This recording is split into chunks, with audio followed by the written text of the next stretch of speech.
నమస్తే. Welcome to 24/7 news TV. నేను మిషాను. ఈ రోజు మనతో పాటు BRS party leader Ramachandra Nayak గారు ఉన్నారు. ఆయనతో మాట్లాడదాం. హాయ్ సార్, నమస్తే. నమస్తే. ఎలా ఉన్నారు సార్? బాగున్నాను. ఎస్ సార్, ఈరోజు కాంగ్రెస్ పార్టీ ప్రవేశపెట్టిన బడ్జెట్లో చూసుకుంటే మన ఎస్సీ, ఎస్టీ, బీసీ వాళ్ళకి సంక్షేమం కోసం పెద్దపీఠం వేశాము అంటూ అధికారం పార్టీ వాళ్ళు అంటున్నారు. మీరేం చెప్తారు?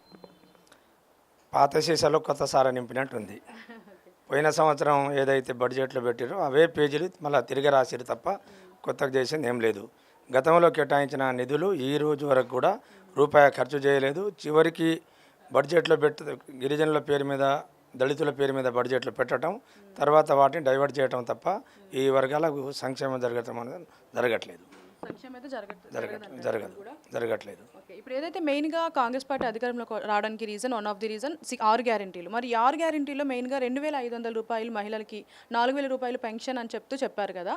అంటే దాని గురించి అసలు ప్రస్తావనే లేదు. దీన్ని ఏం చెప్తారు? ఇప్పుడు పూర్తి స్థాయి బడ్జెట్ బట్టి విక్రమార్క ప్రవేశపెట్టిన సందర్భంలో తప్పకుండా సరే 15 నెలలు ఏదో రకంగా ప్రతిపక్షాలను తిట్టుకుంటూ కాలం వెళ్ళబుచ్చారు. ఈసారి అయినా వాళ్ళు చెప్పిన మాట నిలుపుకుంటారు. 100 రోజులు ఇస్తామన్నది 500 రోజులన్నా ఇస్తారని ఆశించారు. కానీ ఇప్పుడు 2,000 నుంచి 4,000 అనేది క్లియర్గా నిన్న సీతక్క అసెంబ్లీలో చెప్పింది. ఇవాళ బడ్జెట్లో రూపాయి కేటాయించలేదు. అట్లాగే మహిళలకు ఇస్తున్న 2,500 రూపాయలు కానీ, రైతు భరోసా కానీ, వాళ్ళ 6 గ్యారంటీలో ఏ ఒక్క దాన్ని కూడా రూపాయి కేటాయించలేదనేది వాళ్ళ డొల్లతనం క్లియర్గా కనబడ్డది. అది జరగదనేది స్పష్టమైంది. ఇప్పుడు వచ్చిన బడ్జెట్ కూడా వేస్ట్ అంటారా? బడ్జెట్ ఏం వేస్ట్ కాదు. ఇది రొటీన్గా జరిగే ప్రాసెస్లో భాగమే తప్ప అది సంక్షేమానికి మాత్రం పెద్ద ఉపయోగకరంగా లేదు. Thank you so much. Hi, hello, నమస్తే. Welcome to 24/7 news TV. నేను మిషాను. ఈ రోజు మనతో పాటు BRS party leader Ramachandra Nayak గారు ఉన్నారు. ఆయనతో మాట్లాడదాం. హాయ్ సార్, నమస్తే. నమస్తే. ఎలా ఉన్నారు సార్? బాగున్నాను. ఎస్ సార్, ఈరోజు కాంగ్రెస్ పార్టీ ప్రవేశపెట్టిన బడ్జెట్లో చూసుకుంటే మన ఎస్సీ, ఎస్టీ, బీసీ వాళ్ళకి సంక్షేమం కోసం పెద్దపీఠం వేశాము అంటూ అధికారం పార్టీ వాళ్ళు అంటున్నారు. మీరేం చెప్తారు? పాత సీసాలో కొత్త సార నింపినట్టుంది.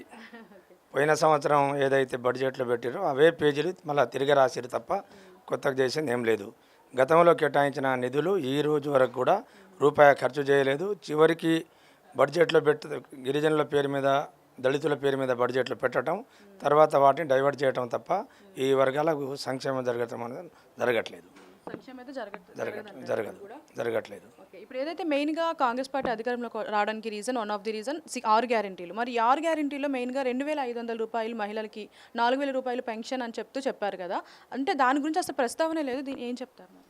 ఇప్పుడు పూర్తి స్థాయి బడ్జెట్ బట్టి విక్రమార్క ప్రవేశపెట్టిన సందర్భంలో తప్పకుండా సరే 15 నెలలు ఏదో రకంగా ప్రతిపక్షాలను తిట్టుకుంటూ కాలం వెళ్ళబుచ్చారు.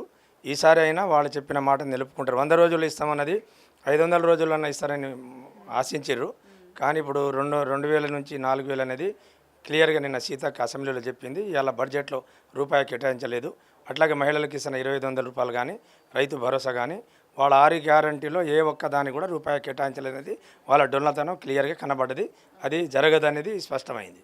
ఇప్పుడు వచ్చిన బడ్జెట్ కూడా వేస్ట్ అంటారా? బడ్జెట్ ఏం వేస్ట్ కాదు. ఇది రొటీన్గా జరిగే ప్రాసెస్లో భాగమే తప్ప అది సంక్షేమానికి మాత్రం పెద్ద ఉపయోగకరంగా లేదు. Thank you so much.